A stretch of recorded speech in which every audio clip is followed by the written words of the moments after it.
días a mis estudiantes del grado sexto. El día de hoy vamos a trabajar una nueva temática correspondiente al cuarto periodo académico 2020 y se titula El texto poético. Para explicarles más específicamente, la dinámica de la clase se hará de la siguiente manera. Iniciaré dándoles un concepto de lo que es texto poético, continuaré con las características y luego los elementos del mismo. A partir de allí les explicaré la actividad de profundización. De esta manera, o partiendo de lo anterior, yo espero que vengan con todas las ganas, con toda la disposición, con toda la energía para iniciar el día de hoy. Espero que tengan a la mano cuaderno o libreta de apuntes y que tengan su lapicero, su lápiz y su marcador con lo que escriban más cómodos. Les recuerdo que deben tomar apuntes y deben escribir dudas e inquietudes puntuales sobre estas temáticas, porque luego las desarrollaremos, las explicaremos, las socializaremos en los encuentros sincrónicos. De modo que si no ves el video completo, si no tomas apuntes, si no prestas atención, no vas a poder socializar o no vas a poder responder a las preguntas o no vas a poder responder a tus dudas en los encuentros sincrónicos. Teniendo en cuenta todo esto, demos entonces inicio a la sesión del día de hoy. Muy bien, muchachos, como les venía diciendo con anterioridad, el día de hoy trabajaremos una nueva temática que es correspondiente al cuarto periodo académico 2020. Ya estamos finalizando el año, ya estamos finalizando el periodo académico completo, el año académico, y vamos a intentar prestar atención a estas temáticas que son realmente importantes e interesantes. Entonces, iniciamos con un concepto. ¿Qué es el texto poético?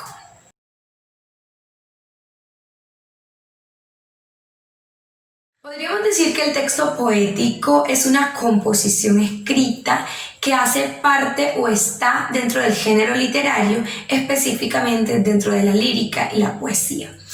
No es una poesía como tal, una poesía escrita. El texto poético es una composición estilística. Cuando hablo de estilística, me refiero a que en su estructura, en su forma de escritura, busca utilizar las palabras y combinarlas de manera que lo que quiero decir se lea y se exprese de forma sutil y hermosa, llame la atención del lector, del interlocutor, y genere emociones, genere sentimientos en mi interlocutor.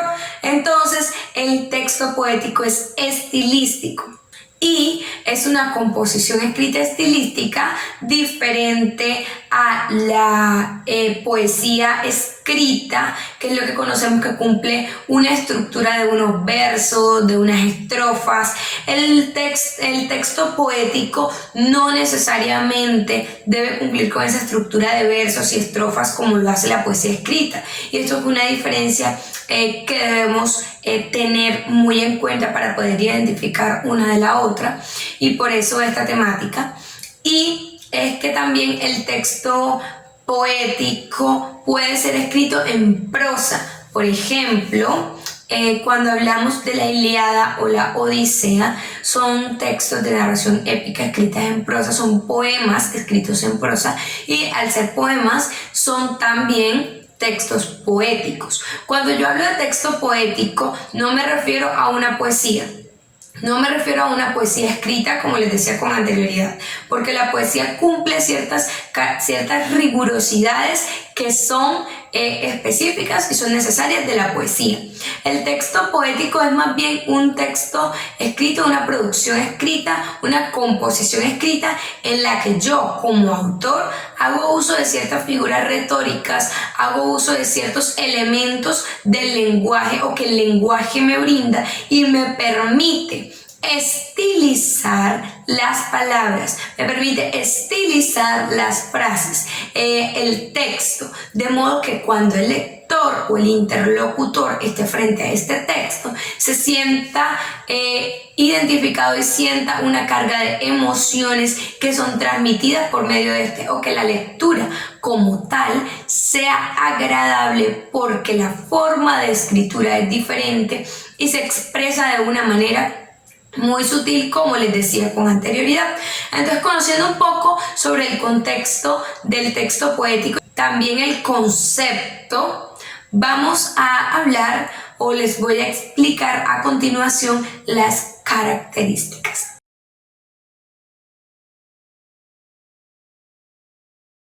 Una de las características del texto poético es que la temática es variada.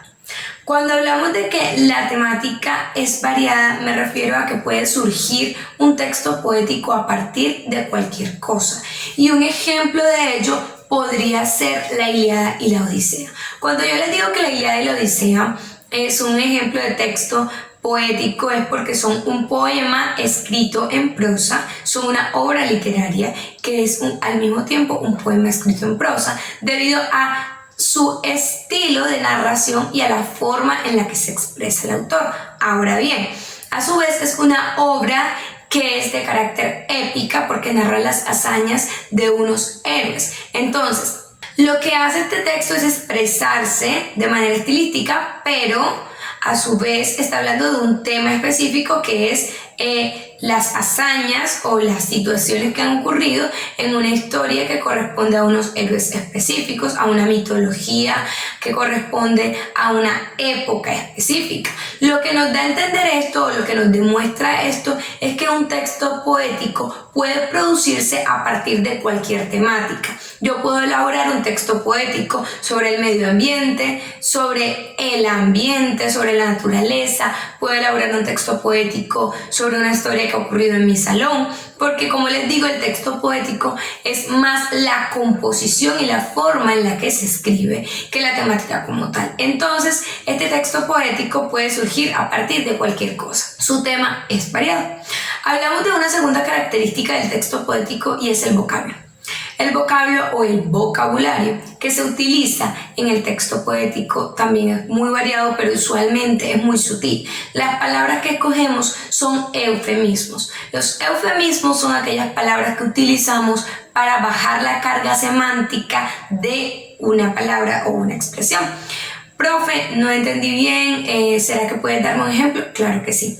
Entonces, eufemismo de la palabra muerto. A veces decir muerto genera mucho dolor, mucha impresión, puede estar en estado de shock una persona que se encuentre en una situación en la que se le ha fallecido un familiar. Entonces reemplazamos la palabra muerto por la palabra difunto. Difunto se escucha mejor, suena mejor, es un poco más sutil, no es tan brusca al momento de hablar, y entonces eso es lo que hace un eufemismo, baja la carga semántica de la palabra, la hace más sutil. Entonces, y es otra de las características del texto poético. En su vocabulario es muy amplio porque utilizamos muchos sinónimos, muchas palabras que nos van a permitir generar ese estilo sutil en el texto. Ahora tenemos una tercera característica que vendría siendo el uso de los eufemismos, porque los eufemismos nos van a dar esa sutilidad en el texto y van de la mano del vocabulario. Entonces tenemos ya tres características principales del texto poético. Vamos con una número 4. Su composición. En su composición, los textos poéticos hacen uso de las figuras retóricas. Las figuras retóricas que encontramos en el español son aquellas que nos permiten variar ciertos aspectos del lenguaje y que utilizan mucho en la poesía escrita. Una figura retórica, por ejemplo, la metáfora, la hipérbole, la hipérbaton, la repetición. Entonces vamos a encontrar que usualmente en los textos poéticos, al buscar una forma estilística de darle a entender algo al interlocutor, van a hacer mucho uso de las figuras, de las diferentes figuras retóricas que existen en el español. Por ejemplo, la metáfora, cuando yo digo una cosa para entender otra, ¿sí? Pero entonces usualmente la metáfora que yo utilizo es una forma muy suave de decir algo que no sé cómo expresar directamente. Otra figura retórica es la comparación. Entonces, cuando estamos escribiendo un texto poético, hacemos comparaciones muy suaves. Era tan delicada como una flor, por ejemplo. O puedo hablar de que su tacto era tan suave como tocar las nubes del cielo, ¿sí? Es una comparación bastante sutil y bastante estilística. Podemos encontrar muchos de estos tipos en la composición o en la estructura de los textos poéticos. Ahora bien, pasemos a los elementos.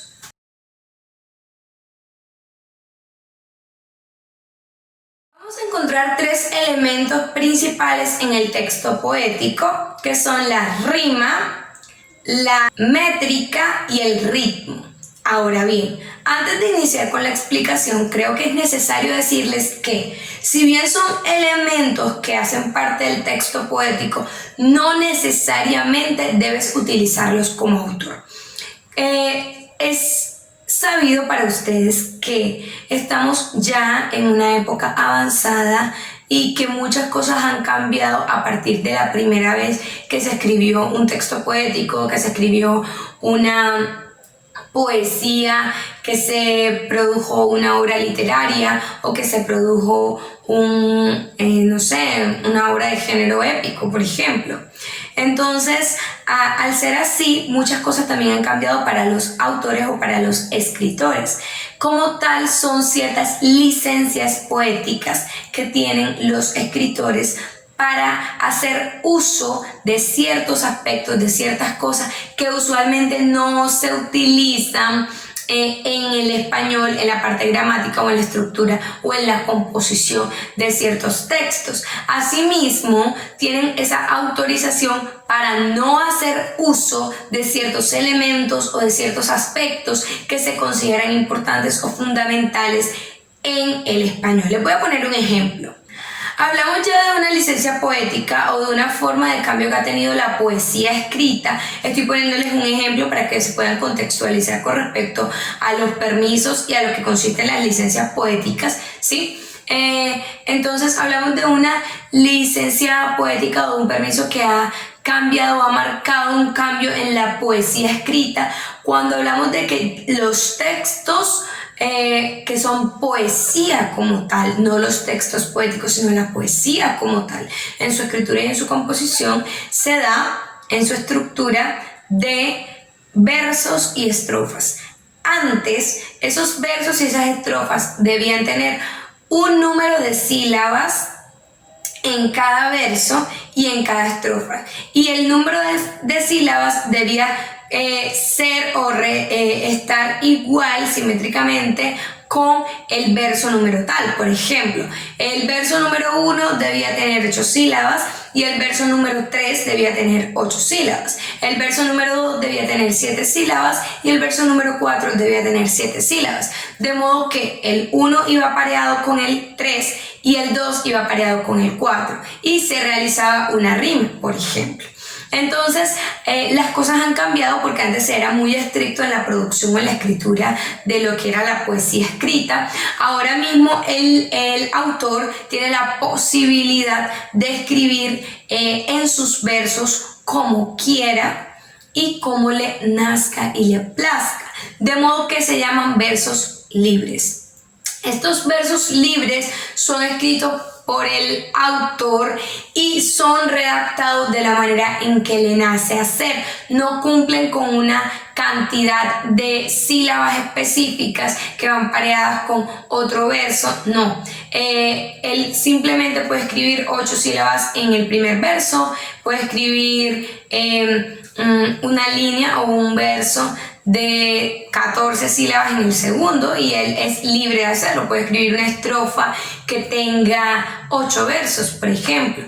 Antes no ocurría eso debido a que eran muy estrictos en cuanto a la composición de la poesía escrita. Asimismo ocurre entonces con los textos poéticos. Y es necesario todo este preámbulo para que no se confundan cuando yo les dé los elementos y empiecen a buscar estos 3 elementos en todos los textos poéticos que van a leer. No, estos 3 elementos, como pueden existir, pueden también que no existan. Entonces, yo puedo ponerlos o plasmarlos en mi texto como autor y puedo también no ponerlos y no va a pasar nada, porque es uno de los cambios que ha tenido el género lírico, la poesía y los textos poéticos, y está bien. Entonces, la idea es que ustedes lo conozcan y eviten equivocarse, y siempre tienen la opción como escritor de incluirlos o no incluirlos, por eso también deben conocerlos. Entonces iniciamos con la explicación. Hablamos en un primer caso de la rima. La rima vendría siendo o se vendría conceptualizando como la sonoridad que tiene 2 o más versos entre sí. Eso quiere decir que cuando yo tomo, por ejemplo, el verso 1 con el verso 3 y el verso 2 con el verso 4, estos 4 versos se van a escuchar como una especie de canción. Va a haber cierta melodía o cierta melodía que va a haber entre ellos, porque van a caer uno con el otro y se va a escuchar armónico. Entonces por eso es la rima. Muchos textos poéticos hacen uso de la rima en su composición cuando están escribiéndose en prosa. No necesariamente tienen que ser escritas en verso, lo que genera que su producción sea un poco más complicada. Ahora bien, como les decía con anterioridad, no todas las poesías escritas y no todos los textos escritos poéticos deben tener rima. Pasemos a una segunda, que es la métrica. La métrica es conocida como la estructura que tiene el poema o el texto poético como tal. Les hablaba de una ejemplificación en la que el primer verso debía tener 8 sílabas, el segundo 7, el tercero 8 nuevamente y el cuarto 7 nuevamente. Lo mismo ocurría en el pasado con el texto escrito en prosa, el texto poético, que es producido principalmente en prosa, aunque también puede haber texto poético escrito en versos y estrofas, que es también decisión del autor. Entonces, lo que ocurría es que todos tenían una estructura que debía seguirse, y esa estructura iba basada en un número de palabras, en un número de sílabas que debían estar relacionadas entre sí para que hubiese métrica y hubiese rima. Ahora no necesariamente debes cumplir con esa métrica. Vamos al tercer aspecto, que es el ritmo. El ritmo son aquellos recursos literarios que yo utilizo dentro de mi texto. Bien podrían ser entonces las figuras retóricas, como se las mencionaba con anterioridad: la comparación, la hipérbole, la hipérbato, la metáfora, entre otras. Entonces, estas figuras retóricas, al utilizarlas, lo que le dan es un nuevo aspecto, un nuevo ambiente a ese texto que yo estoy produciendo, y le dan un ritmo y le generan también una especie de melodía, un ritmo a ese texto. Y no necesariamente debe llevarse cuando hablamos de poesía escrita, pero creo que sí es un elemento sumamente importante en la producción de los textos poéticos. Si bien tú como autor puedes omitirlo, porque hay muchas formas de estilizar un texto, creo que es necesario, porque nos permiten darle ese modo sutil o esa sonoridad, ese ritmo, esa parte que es específica y especial de los textos poéticos, debido a que tienen mucha variedad que nos permite hacer sutil aquellas cosas que no podemos hacer nosotros, o que no podemos expresar sutilmente de una manera normal. Entonces, lo que hacemos es que utilizamos estas figuras retóricas como un implemento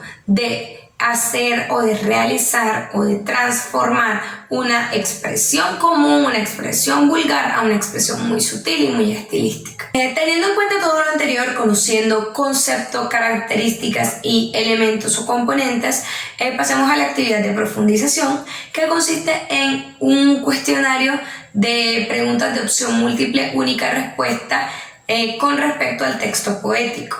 Luego la actividad de ortografía y tienen las preguntas y las palabras de cultura general, por favor no lo olviden. Eso ha sido todo por el día de hoy, espero que esta sesión haya sido de su total agrado, que estén excelente, hasta luego.